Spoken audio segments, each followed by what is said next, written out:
Good morning. Shalom Shabbat. We're gonna be reading Torah portion for the week is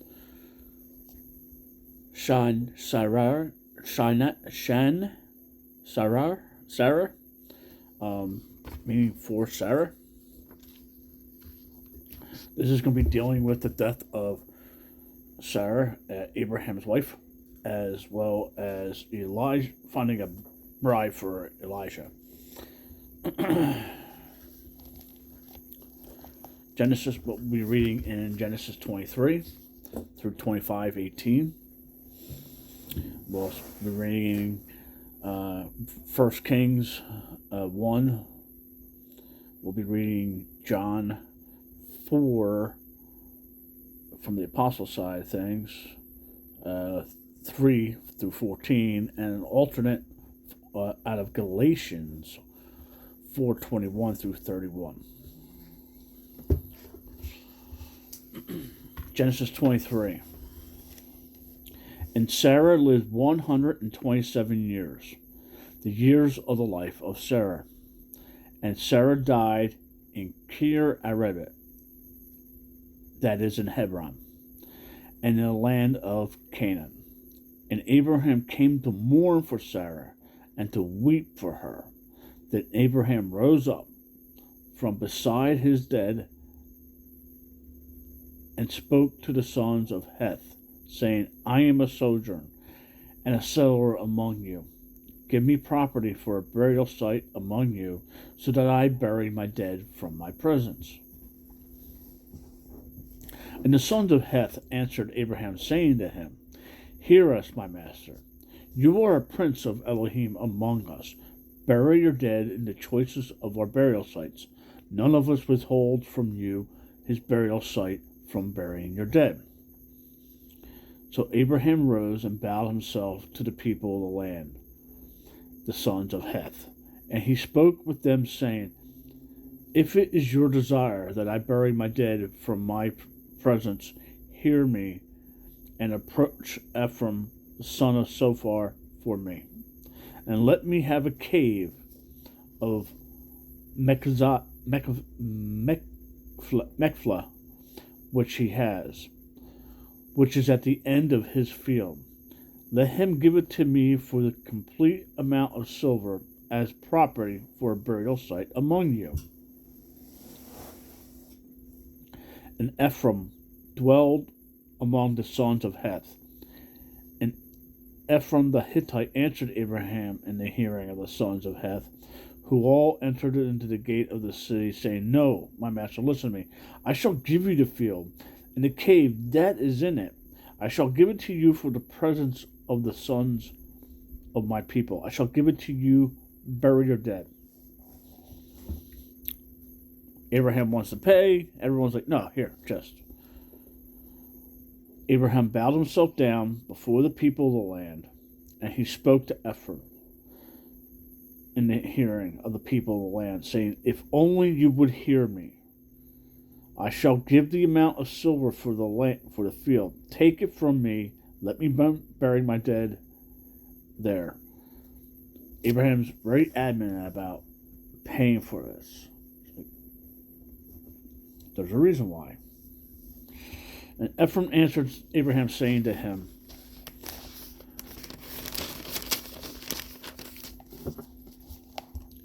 My master, listen to me. The land is worth 400 shekels of silver. What is that between you and me? So bury your dead. And he's like, hey, it's worth this, but that's nothing. That's nothing between me and you. Like, we're bros, man. Like, we're good. And Abraham listened to Ephraim.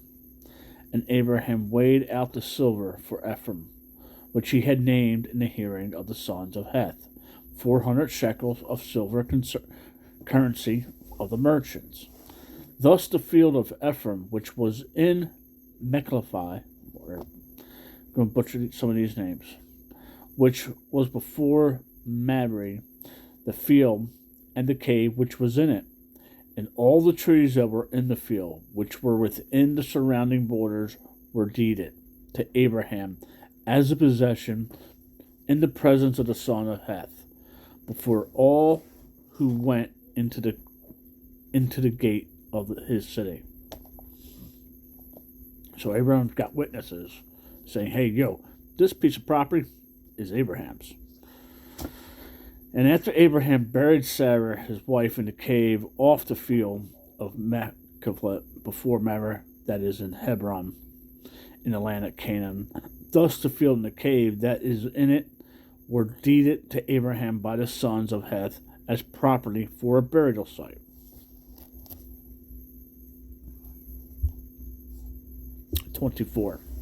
And Abraham was old, advanced in years, and Yahweh had blessed Abraham in every way. And Abraham said to the oldest servant of his house, who ruled over all he had, please put your hand under my thigh, so that I make you swear by Yahweh, the Elohim of the heavens and the Elohim of the earth, that you do not take a wife for my son from the daughters of the Canaanites, among whom I dwelt, but to go to my land and to my relatives and take a wife for my son Isaac. And the servant said to him, what if the woman refuses to follow me to this land? Do I then take your son back to the land from which you came? And Abraham said to him, beware lest you take my son back there.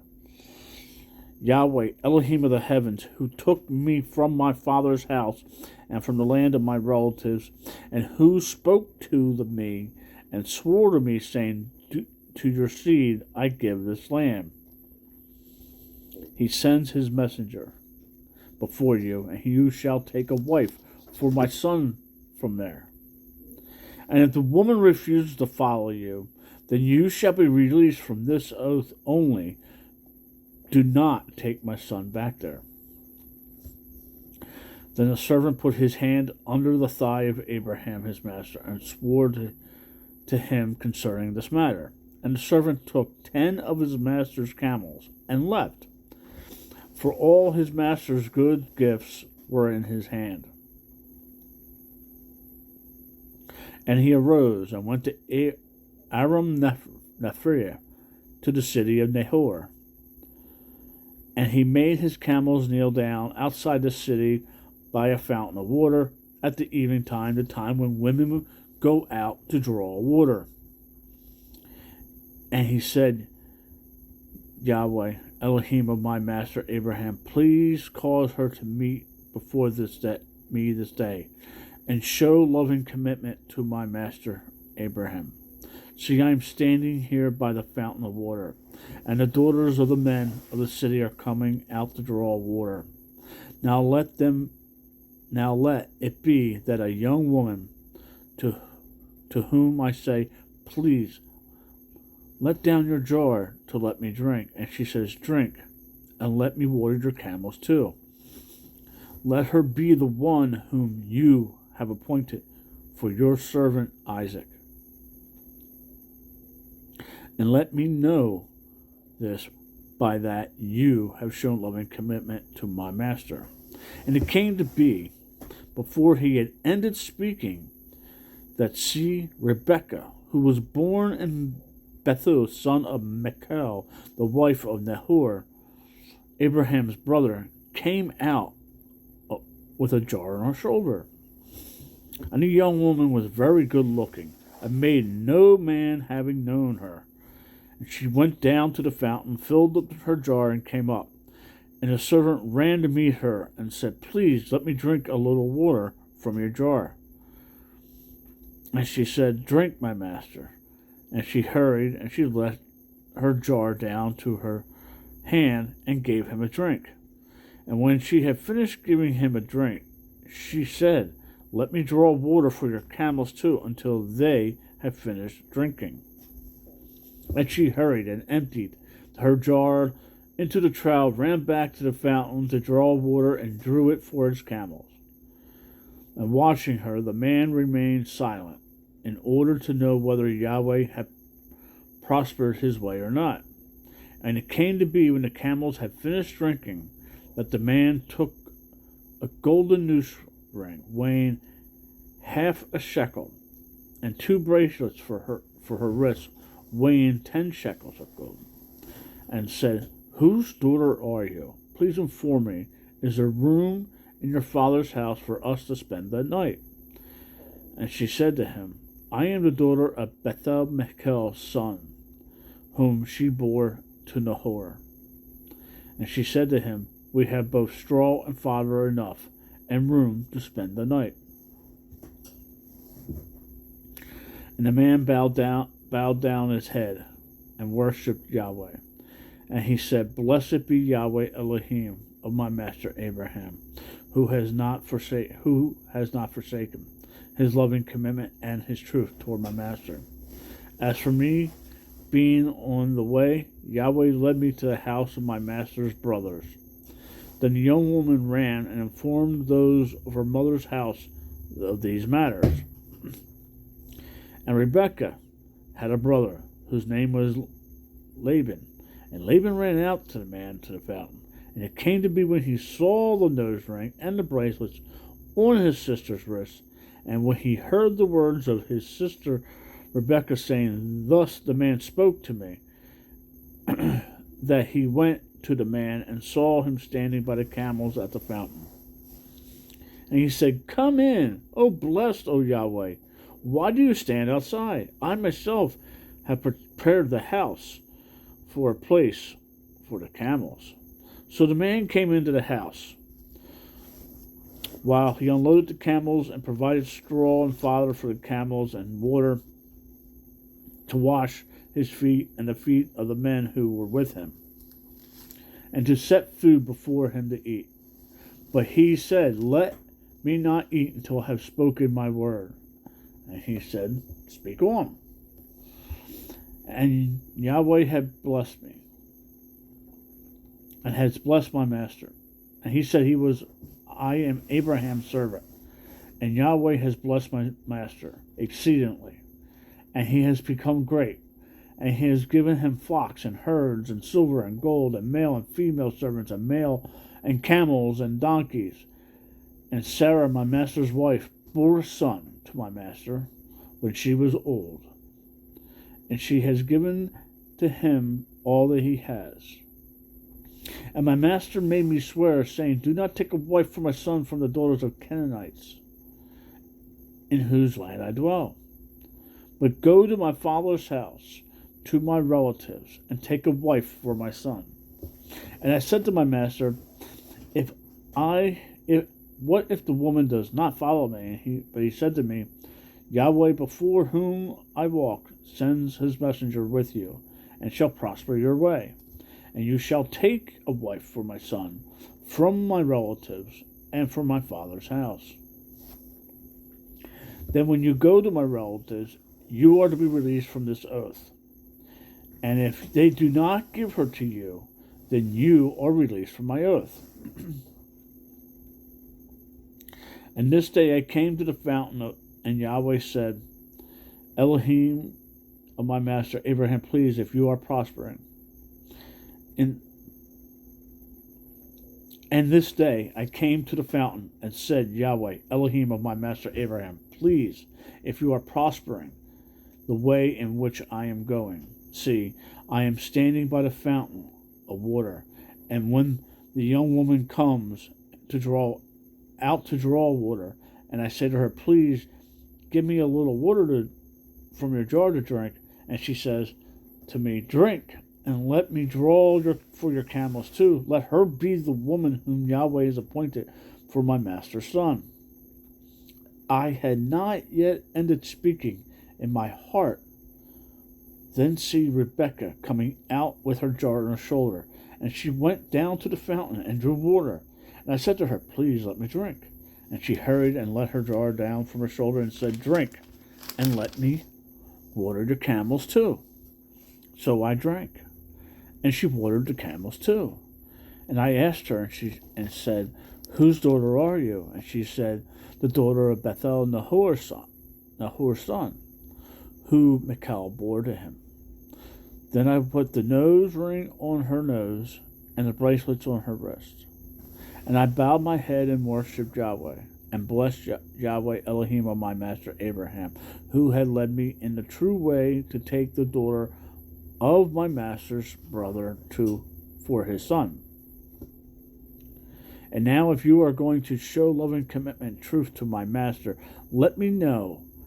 And if not, let me know, so that I turn to the right or to the left. And Laban answered Bethel too, and said, the matter comes from Yahweh. We are not able to speak to you either evil or good. See, Rebekah is before you. Take her and go, and let her be your master's son's wife, as Yahweh has spoken. And it came to be, when Abraham's servant heard these words, that he bowed himself toward the earth before Yahweh. And the servant brought out ornaments of silver and ornaments of gold and garments, and gave them to Rebekah. He also gave costly gifts to her brother and to her mother. And he said, and he and the men who were with him ate and drank and spent the night. When they arose in the morning, he said, let me go to my master. But her brother and mother said, let the young woman stay with us a few days, at least 10, then you go. And he said to them, do not delay me. Since Yahweh has prospered my way, let me go so that I go to my master. And they said, let us call the young woman and ask her. So they called Rebekah and asked her, are you going with this man? And she said, I shall go. So they let go Rebekah, their sister, and her nurse, and Abraham's servant and his men. And they blessed Rebekah and said to her, let our sister become the mother of thousands, of 10,000s, and let your seed possess the gates of those who hate them. And Rebekah and her young woman arose, and they rode on the camels and followed the men. So the servant took Rebekah and left. And Isaac came from the way of Beher Lahai Roy, for he dwelt in the south. And Isaac went out to meditate in the field in the evening. And he lifted his eyes and looked and saw the camels coming. And Rebekah lifted her eyes, and when she saw Isaac, she dismounted from her camel, and said to the servant, who is this man walking in the field to meet us? And the servant said, it is my master. She took a veil and covered herself. And the servant told Isaac all the matters he had done. And Isaac brought her into his mother Sarah's tent, and he took Rebekah, and she became his wife, and he loved her. Thus Isaac was comforted after his mother's death.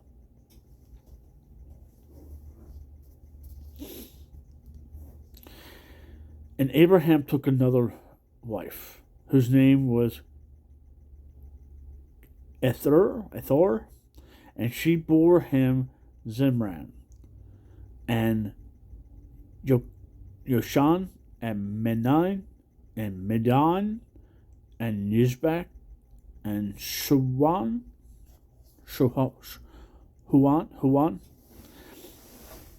and Yoshan brought forth Sheba, and Dedan, and Dedan, and the sons of Dedan were Ashim, and Lithim, and Lemiu. And the sons of Midian were Ephrath, and Epher, and Hanak, Abida, and Eliha, and all these were the children of Kehathar. Now Abraham gave all he had to Isaac, but the sons of the concubines whom Abraham had, Abraham gave gifts while he was still living, and sent them away from his son Isaac eastward to the land of the east. And these are all the years of Abraham's life, which he lived 175 years. And Abraham breathed his last and died in a good old age, aged and satisfied, and he was gathered to his people. And his son Isaac and Ishmael buried him in the cave of Melaphi, which is before Mamre in the field of Ephron, son of Sohar the Hittite, the field which Abraham purchased from the sons of Heth. There Abraham was buried with Sarah his wife. And it came to be, after the death of Abraham, that Elohim blessed his son Isaac. And Isaac dwelt in Beer-lahai-roi.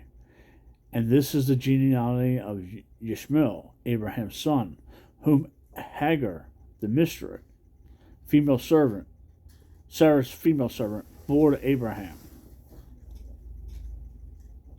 And these were the names of the sons of Ishmael by their names, according to their generations. The firstborn of Ishmael, Nebat, then Kedar, and Abadel, and Sabam, and Misham, and Duham, and Manas, Hedar, and Temu, Yetor, Naphish, and Emma.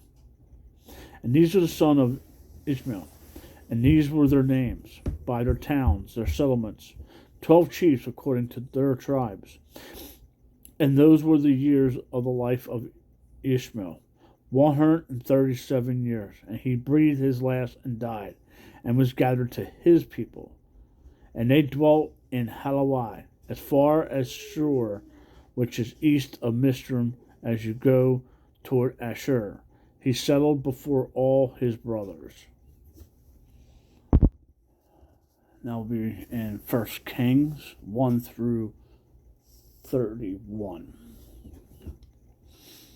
And sovereign David was old, advanced in years, and they covered him in garments, but he could not get warm. So his servants said to him, Let them seek for our master, the sovereign, a young woman, a maiden, and she shall stand before the sovereign and be his companion, and shall lie in your bosom, so that our master, the sovereign, gets warm. And they sought for a beautiful young woman in all the border of Israel, and found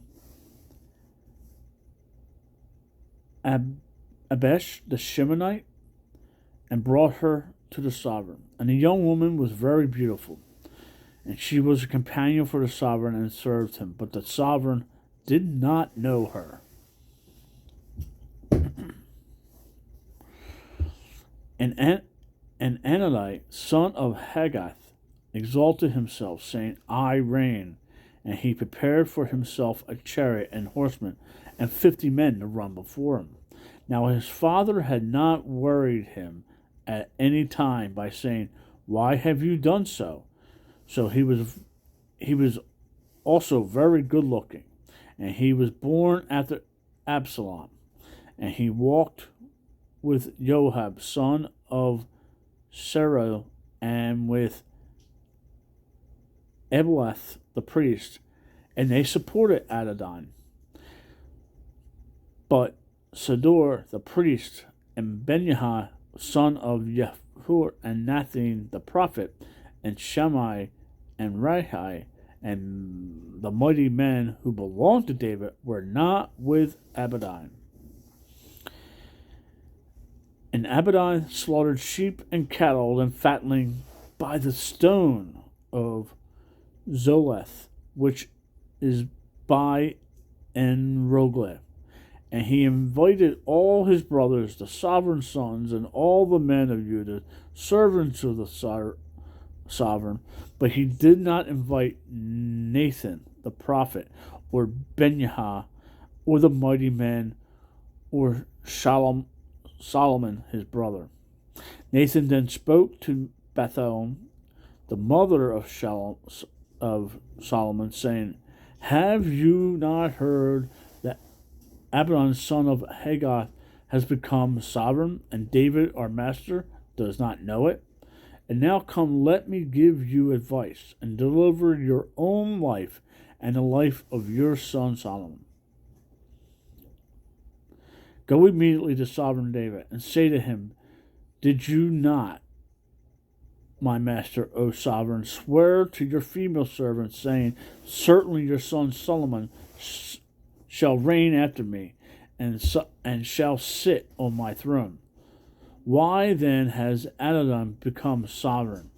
Look, while you are still speaking there with the sovereign, let me come in after you and confirm your words. And Bathsheba went into the room to the sovereign. Now the sovereign was very old, and Absalom the Semirite was serving the master. And Bathsheba bowed and did obedience to the sovereign. And the sovereign said, What do you wish? And she said to him, My master, you swore by Yahweh, your Elohim, to your female servant, saying, Certainly Solomon, your son, shall reign after me, and he shall sit on my throne. And now look, Abidan has become sovereign, and now, my master, the sovereign you do not know about. And he has slaughtered great numbers of bulls and fatlings and sheep, and has invited all the sons of the sovereign, and Ebilath the priest, and Joab the commander of the army. But he did not invite Solomon, your servant. And your master, O sovereign, the eyes of Israel are all on you, to declare to them who is going to sit on the throne for my master, the sovereign, after him. Otherwise,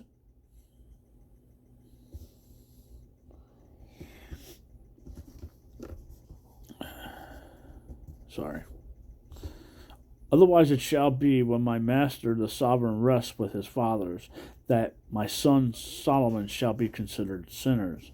And see, while she was still speaking with the sovereign, Nathan the prophet also came in. And so they informed the sovereign, saying, Here is Nathan the prophet.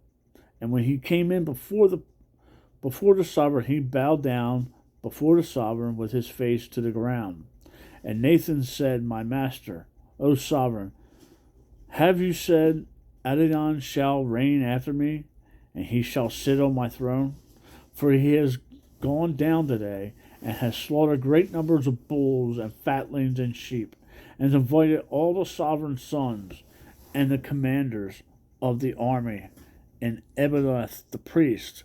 And look, they are eating and drinking before him, and they are saying, Let sovereign Abadiah live.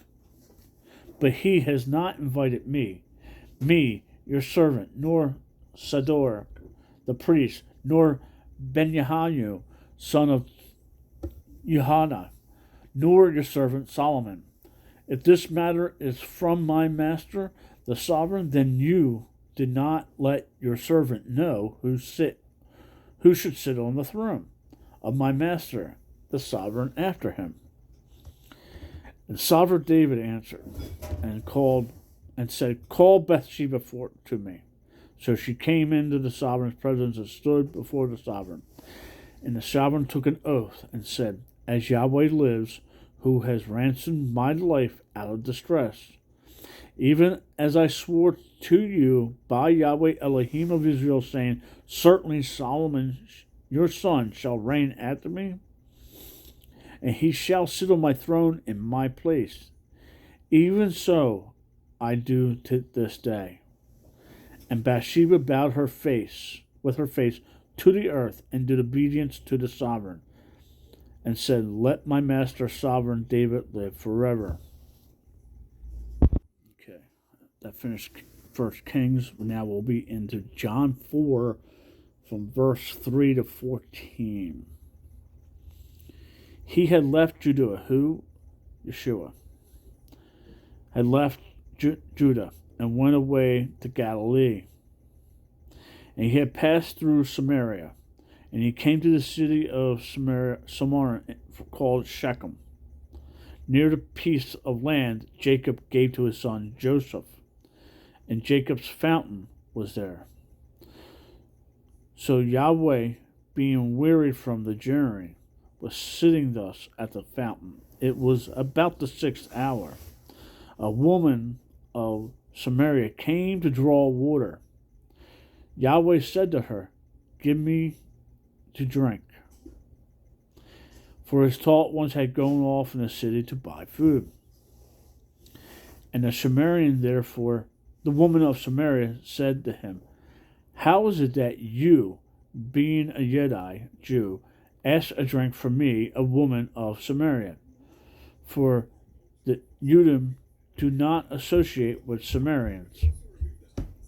Yeshua answered and said to her, "If you knew the gift of Elohim, who it is who says to you, 'Give me to drink,' you would have asked him, and he would have given you living water." And the woman said to him, "Master, you have no vessel, and the well is deep. From where then do you have living water? Are you greater than our father Jacob, who gave us the well and drank from it himself, and his sons and his cattle?"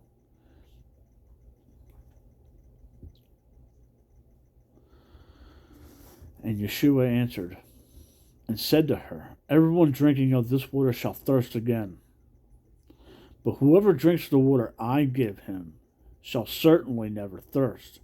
And the water I give him shall become in him a fountain of water springing up in everlasting life." All right, now we'll be in Galatians 4, picking up from verse 21 to the end, 31. "Say to me, you who wish to be under Torah, do you not hear the Torah? For it has been written that Abraham had 2 sons, one by a female servant, the other by a free woman. But he who was of the female servant was born according to the flesh, and he of the free woman through promise." This is allegorical, for those are the 2 covenants, one indeed from Mount Zion, which brings forth slavery, which is Hagar. For this Hagar is Mount Zion in Arabia, and corresponds to Jerusalem, which now is, and is in slavery with her children. But Jerusalem above is free, which is the mother of all of us. For it has been written, "Rejoice, O barren, you do not bear. Break forth and shout, you do not have birth pains. For the deserted one has many more children than she who has a husband." That's from Isaac 54:1. Joshua 54:1. "And we brothers, as Isaac was, are children of a promise. But he who was born according to the flesh, then persecuted him born according to the Spirit also now. So what does the scripture say? Cast out the female servant and her son, for the son of the female servant shall by no means be heir with the son of the free woman. Therefore, brothers, we are not children of the female servant, but of the free woman." Shalom, Shabbat, Shalom. Thank you for listening. May you have a great day. Make it a great day. Read your Bible. And most importantly, talk to the Father.